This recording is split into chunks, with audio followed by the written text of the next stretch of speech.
श्री स्वामी समर्थ माझ्या यूट्यूब चॅनलमध्ये सर्व स्वयंसेवकांचं हार्दिक स्वागत आहे। 27 ऑगस्ट 2025 रोजी आहे गणेश चतुर्थी। त्या दिवशी आपण गणपती बाप्पाची स्थापना करणार आहोत। तर गणपती बाप्पांची स्थापना करताना मूर्ती कशी असावी याबाबतचा आजचा हा व्हिडिओ आहे। व्हिडिओ स्किप न करता पूर्ण बघा, म्हणजे संपूर्ण माहिती तुमच्यापर्यंत पोहोचणार आहे की गणपती बाप्पा आपल्या घरात कोणत्या स्वरूपातले कशा प्रकारे आणायचे आहेत। तर सर्वप्रथम गणपती बाप्पांची मूर्ती ही पार्थिव मूर्ती असावी, ती मातीपासून बनवलेली मूर्ती असावी। पृथ्वी म्हणजे आपण जे म्हणतो ना, मातीपासून तयार केलेली मूर्ती जी नैसर्गिक घटकांपासून माती आणि जल यांनी बनवलेली असते तिला पार्थिव मूर्ती असे म्हणतात। आणि विशेषतः ही मूर्ती आपल्याला पूजाविधी झाल्यानंतर पुन्हा आपल्याला ती विसर्जित करायची असते। अशा स्वरूपातली मूर्ती आपल्याला आणायची आहे। शाडूच्या मातीची गणपती बाप्पा आपल्याला घरी घेऊन यायचे आहेत। ही पार्थिव मूर्ती म्हणजे शुद्धता आणि नैसर्गिकतेचं शुद्ध अशी माती असलेली मूर्ती असते। मातीच्या मूर्तीला आपण स्थायी देवता मानत नाही, म्हणून पूजेनंतर विसर्जन करणं सोपं होतं। आणि ही माती शाडू माती असलेली जर मूर्ती तुम्ही आणली तर खूपच चांगलं होईल। गणपती अथर्वशीर्षामध्ये सांगितल्याप्रमाणे की गणपती बाप्पाची मूर्ती कशी असावी, तर सगळ्यात आधी गणपती बाप्पांचं पितांबर हे लाल वस्त्र, लाल रंग, निळे रंग किंवा पिवळे रंग असलेलं असावं। आणि गणपती बाप्पांची मूर्ती ही डाव्या सोंडेचा गणपती आपल्याला आपल्या घरामध्ये आणायचा आहे। वक्रतुंड असलेली ही गणपतीची मूर्ती आपल्याला आपल्या घरी घेऊन यायची आहे। गणपती बाप्पांच्या डाव्या सोंड्याच्या गणपतीचा म्हणजे वक्रतुंड गणपतीचा जास्त सोहळे नाही आहेत। साध्या पद्धतीने आपण त्या मूर्तीची पूजा आणि प्राणप्रतिष्ठा करू शकतो। उजव्या सोंडेचा गणपती म्हणजेच तो आहे सिद्धिविनायक गणपती, ज्याचे खूप सोहळे असतात, ज्याचे खूप नियम असतात, ते आपल्याकडून शक्य होत नाही। डाव्या सोंड्याच्या गणपतीची स्थापना आपल्याला आपल्या घरामध्ये करायची आहे। हे सर्वप्रथम लक्षात घ्यायचं की डाव्या सोंडेचाच गणपती आपल्या घरी आपल्याला आणायचा आहे। डावी सोंडा असलेला गणपती हा शांत आणि सौम्य रूप असतो, परंतु त्याची पूजा ही विशिष्ट विधीनेच आपल्याला करायची आहे। आणि दक्षिणमुखी सोंड असलेला गणपती अधिक शुभ मानला जातो।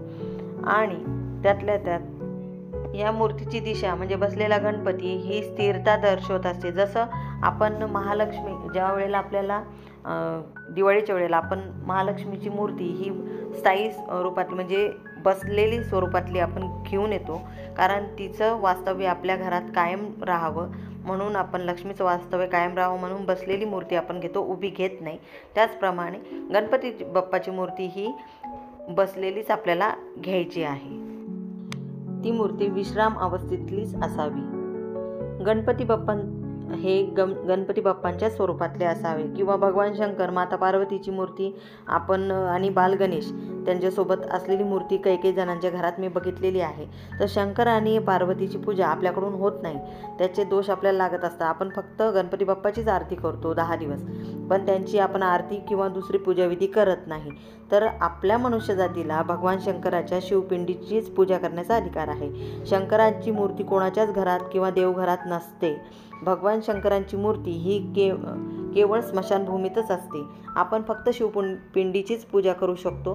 त्यामुळे गणपती बाप्पा, पार्वती माता आणि महादेव यांची मूर्ती घरात आणू नये। एकदंत स्वरूप असलेली मूर्ती आपल्याला आणायची आहे। वरदहस्त आशीर्वाद देणारी मूर्ती आपल्याला घरात आणायची आहे। आणि मूर्ती ज्या वेळेला आपण घेण्यासाठी जातो त्यावेळेला मूर्ती घेण्यासाठी जाताना आपल्या पायामध्ये चप्पल नसावी। आणि मूर्ती आणताना गणपती बाप्पांची मूर्तीचं तोंड आपल्याकडं असावं, त्याच्यावर लाल रंग वस्त्र आपण टाकून आणायचं आहे। प्राणप्रतिष्ठा ही घरी आल्यानंतर आपण करायचीच आहे।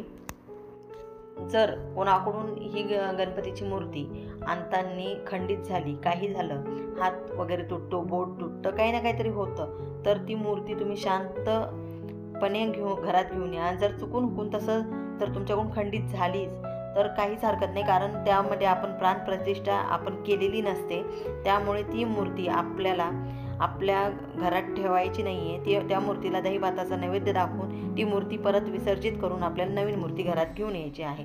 ज्याच्या घरात 1.5 दिवसाचा, 5 दिवसाचा, 10 दिवसाचा गणपती असेल किंवा अनंत चतुर्दशीपर्यंत जर गणपतीची पूजा करत असतील तर अशा वेळेस आपल्या घरात जी पद्धत आहे त्या पद्धतीनुसारच आपण पूजा करायची आहे, नैवेद्य दाखवायचा आहे.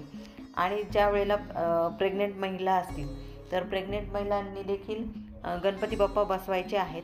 गणपती बाप्पा बसवल्यानंतर जर तुमची डिलिव्हरी वगैरे झाली किंवा काही तुम्हाला वाटतं की गणपती बाप्पा विसर्जित नको करायला की कारण आपण प्रेग्नेंट आहोत, तर माझ्या वेळेचं मी सांगते की आम्ही गणपती तसाच ठेवला होता, पण त्याची आम्ही चतुर्थीला पूजा करायचो.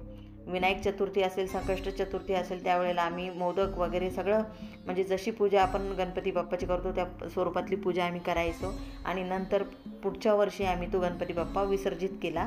जेव्हा आम्ही पुढच्या वेळेला गणपतीची जेव्हा स्थापना असते तेव्हा आम्ही तो गणपती आणि नवीन आणलेला गणपती या दोघांचंही आम्ही विसर्जन केलं. तर तुमच्याकडे जशी पद्धत आहे त्या प्रकारेच तुम्ही करा, दुसरं नवीन काही करण्याचा प्रयत्न करू नका.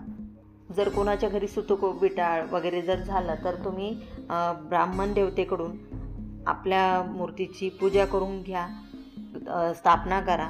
किंवा नंतर जर गणपती बसवल्यानंतर जर सुतक पडलं तर त्यावेळेला ब्राह्मण देवतेकडूनच आपण आपल्या गणपतीची विसर्जन करून घ्यायचं आहे. किंवा तुमचे शेजारचे असतील, तुमचे त्यांचे चांगले संबंध असतील, तुम्हाला त्यांच्यावर विश्वास असेल की ते तुमच्या मूर्तीचं चांगली पूजा करतील आणि विसर्जनही करतील, तर तुम्ही त्यांच्यावर विश्वास ठेवून तेवढंही काम करू शकता, काहीच हरकत नाही. कारण देवाला तुमचा भाव महत्त्वाचा आहे, बाकीच्या गोष्टी गौण आहेत. पण कसं आहे ना की शेजारी जर चांगले असतील तर त्यांच्याकडून तुम्ही दररोज पूजा देखील करून घेऊ शकता आणि विसर्जनासाठी देखील तुम्ही त्यांच्यावर सोपवू शकता की तुम्ही विसर्जन करून द्या, आम्हाला सुतूक पडलेलं आहे.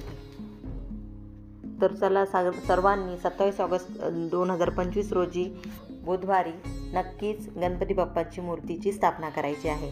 सर्वांना श्री स्वामी समर्थ. झालेली सेवा ही महाराजांच्या चरणी मी रुजू करते. व्हिडिओ आवडला असेल लाईक करा, शेअर करा, सबस्क्राईब करा. सर्वांना श्री स्वामी समर्थ.